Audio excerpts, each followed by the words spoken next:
Welcome back at sunny morning here at El Dorado Royale Resort.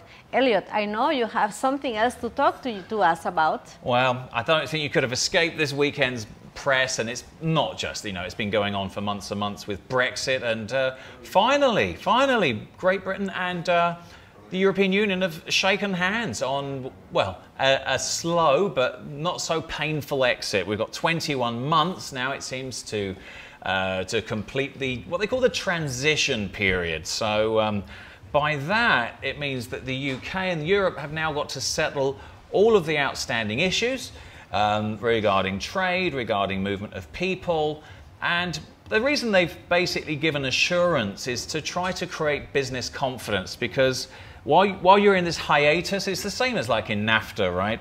Companies are reluctant to want to invest when there's a very unclear business landscape. So there's a lot of work to be done, and it's not the end of the road by any means, but the two chief negotiators, Britain's David Davis and Michel Barnier from the EU, they're making progress. And it's on Monday when they told the world's press that this is quite symbolic. The process of transition will begin in March of 2019 and it will end December 2020. So a long way to go, but I think it's a really positive step now, and a lot of business has warmed. The market's warmed to this morning. The news, the volatility. You remember when Britain announced that they were leaving or doing a Brexit, the pound plunged to its worst fall, and slowly it hasn't been economically as good as one would have hoped for the UK, but it looks like they're starting to move forward and move out of this problem. I have a question, Elliot, for you. Regarding all this situation, a lot of people are not well related to the topic. So enlighten us, please. Well, yeah, I mean, what's the problem in general of why all this Brexit fact is taking place? Well, if you remember, and you go back to why it happened, right, in the first place, the United Kingdom had basically held a referendum with its public and asked them, do you want to stay within the European Union under the trade agreement we have, the existing relationship, or do you want to leave Europe and form a new free trade agreement on a country-by-country basis and draft up whole new rules? And the majority of people decided that it was in Britain's interests to leave Europe. So that was the backdrop. There were main issues at the time, and still exist, of course, about the free movement of people, our border security. Britain for many years has suffered political or terrorist attacks. First of all, it had issues with Northern Ireland, and then from Muslim or Middle Eastern countries who, of course, have done several attacks on British soil. And the number of immigrants moving into the country had caused a lot of alarm amongst British nationals, but also people who are foreign nationals. What's the difficulty here is people that have lived all their lives in the European Union and now live in the UK. They don't want that to change. They don't want to be exiled. They want to continue to have the same rights. So it's been extremely complicated to draw up an agreement. And even for the 1.2 million Britons that live in the European Union, who live in Germany, Denmark and Spain, they want to continue to have the same rights. They don't want to have a new passport. They can travel on an EU passport. So commercially, businesses have been very concerned because, the financial services sector especially, a lot of banks have left London over this, European banks, because it was a really good gateway for them for business. And now they've relocated in Paris or in Frankfurt, for example. So it's had a tremendous impact on us. And the British Parliament has been extremely divided, and Theresa May has had such a difficult job in order to unite the country. Her political governance has suffered. She's had to join an alliance with the DUP in order to get enough support. And she has some big issues still on the agenda with Scotland in the fishing industry. How's that going to be? The fishery industry is very concerned that there's going to be a very negative impact on the fishing industry. And it's a big industry, isn't it? Absolutely. They're saying, I know, are we going to be sacrificed? You know, Scottish fishery are going to be sacrificed in order to do a deal, you know, for other industries? Are we going to be the sacrificial lambs? Northern Ireland, you know, they don't want to put a hard border, you know, as it stands.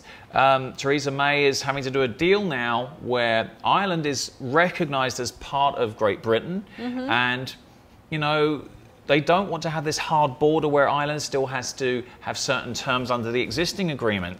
It's all very complex, and it all has time to take. What do you think? Like Northern Ireland becoming part of UK?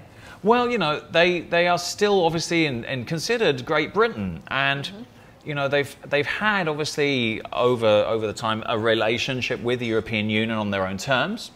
So they want to come into the agreement as a unified, you know, Ireland and Great Britain.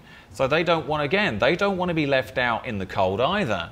So it's very political, it's very commercial, it's very humanitarian, it's got all kinds of ingredients, it's been extreme, and the cost, my God, I mean the cost for England, I mean, or Great Britain, the divorce bill has been a major political issue because, you know, the likes of Germany and France said, you are the main contributor to the European Union funds, the coffers, right? And for just you leaving, you'll take out 50 to 80 billion euros of money. And where's that going to leave us? You know, the rest of the member countries are going to have to find that money to replace it. So it's not like, yeah, you can just leave, and where's that 80 billion going to come from, right? So since this is happening, is there any possibility, like UK, they are helping some of the countries in Europe, but if they can get something in return, is there any possibility for them to get that in return? Well, you know, if you're sincerely, you know, one of the main reasons, again, that Britain has looked at the trade imbalance or the imbalance of the budget, they've said that more outflows of British money has gone into the European Union and inflows have not come in as strongly, you know. So there's been a lot of humanitarian support, of course, for issues. You know, we've had the Syria crisis and refugees, and European member states have all done their part and all done their share. But if you talk to industry and they get a sense of it's not been to our advantage, the costs of doing business with the European Union have been astronomical, and we've been treated unfairly in certain industries like agriculture, fishing, and you know, British industry was kind of was sick of it really in the end. They said, you know, it's not been a level playing field. So it's been like mom and dad for Europe, more or less. Yeah, exactly. And, you know, Britain's Prime Minister David Cameron at the time when the referendum was done, he resigned over it and he said, you know, Theresa May's going to come in, she's going to have to pick up the job, and well, she's done a pretty good job. My perspective actually is that perhaps UK could make a list of requirements for these countries which they are being helping. Talking about mom and dad, you know, like when we are mom and dad, of course we feed our children, we help them to develop, but also we ask them for some requirements. And you know, because when you are just giving, of course, then maybe UK is going to be in the risk that they are not going to get anything back. Maybe a portion of it, or maybe nothing.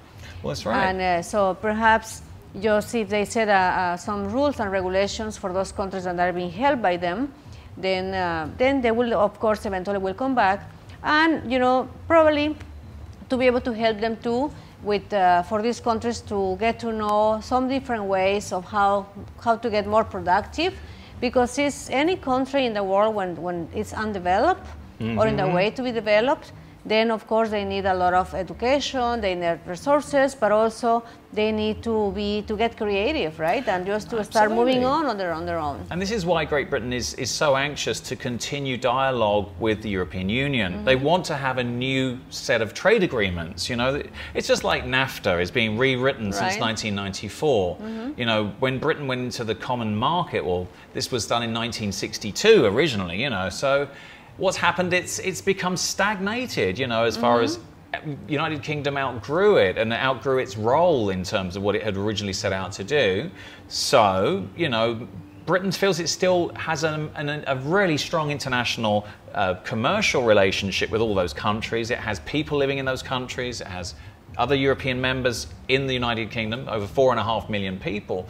You know, we're well ensconced in it, but you know, one of the big issues now is again, you know, is the United Kingdom going to be allowed to set up free trade agreements with the likes of Mexico? while we're in this 21-month hiatus.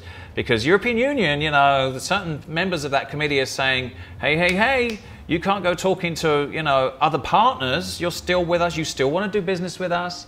So it's there's a sort of a very jealous type of relationship there. And time will only tell, you know, over the next 21 months. It's going to be I still think it's going to be painful. I really think it's a very painful transition. And there's going to be sacrifices have to be made along the way in order to achieve all of those new agreements, you know. Just like Mexico is having right now with United States and Canada, you know, having to compromise, and that's the way we have to move forward. But I'm sure that UK will find a different way. I mean, people has so much of a speciality in different fields in UK, very advanced in technology, very advanced in science, very advanced in administration, very advanced in everything, marketing. I think they're considered the best in the whole world. When the service industry is probably our biggest sector is service, you know. So I'm sure they're going to find the way of how to put together a new strategy for the European Union, and then well, be able to move on with this agreement that they're trying to rewrite. If you look at where we are today and where we were when it first started, with so much up in the air, now this is a historical moment. This is you know, after all the impasse and uncertainty, this sends a message. It sends a message that yes, we can agree, and we've moved on. You know, everybody stopped throwing their toys out of the pram. Okay, so there's dialogue, and from this there's hope. You know, and that should stimulate investment, because you know Great Britain is banking on, yes, it has to pay a big divorce bill, but they need commerce to continue. They need to set up new commercial relationships with the likes of Mexico, with the likes of Asia, of course, huge trading partners. We can't ignore outside of European Union either. Definitely. And we can't be handcuffed into a deal where we're not allowed to talk to anybody else, right? Exactly. So, you know, a lot on the line for Great Britain. So don't be cheaters. Exactly. No, what do they call it? Infidelity. Infidelity to the European Union. Well, it's really impossible to just go alone, you know, just like one individual cannot be alone. We need people around us. I mean, you can be a great leader, but if you don't have people to follow you, then you are not, right? Absolutely. And then, and I think UK is a very important country in general, because it's very open also to the different, geopolitically speaking, he's very open in general. Yeah. And so he realizes a lot of different needs from different countries, and he's neutral, but he supports whenever he has to. And so it's wonderful. So they are going to, you know, keep, you know, the autonomy.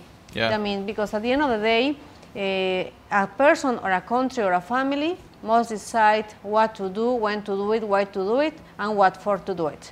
Yeah, absolutely. And the human side of this too is so important, because you have to have the free movement of people across borders. Definitely. If you want to have trade, then people, you know, from, as you say, move out of education into professional lives, they need to have that movement across borders, and have the respect when they move across borders that they're not discriminated against, they are accepted, they're not seen as an outcast. And because there was a lot of discrimination when this all started, there was a lot of ugly behavior towards foreigners. All of a sudden became this nationalism, which is what you don't want. You know, we've seen that in other parts of the world recently, and it's very ugly, you know, to be a bad host, because people don't want to do business with you if you discriminate against their people. Of course. You turn your back, and what are they going to do? They will look elsewhere, like you say. But also, whoever is closed in their minds, I mean, they are just locking themselves into a box, and that's not good. That's not good for the develop in general. So, talking about that, like as an example, one time I was in Germany, and I was, you know, searching how they do business, because they sell so much worldwide. Yeah. And but I saw something. They are not so developed in marketing. Their quality is the one that actually sells.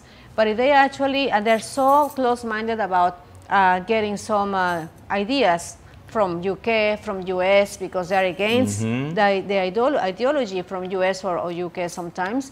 But if they did actually get that into their country, then of course they probably would sell a lot more.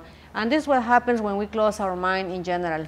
So I hope the European Union, they don't close their mind about UK trading with other countries, and because, you know, it has to be an autonomy in general to be able to move on, and otherwise they're going to close, you know, themselves into something that later on, whenever they need from other countries, they're not going to get it. I couldn't agree with you more.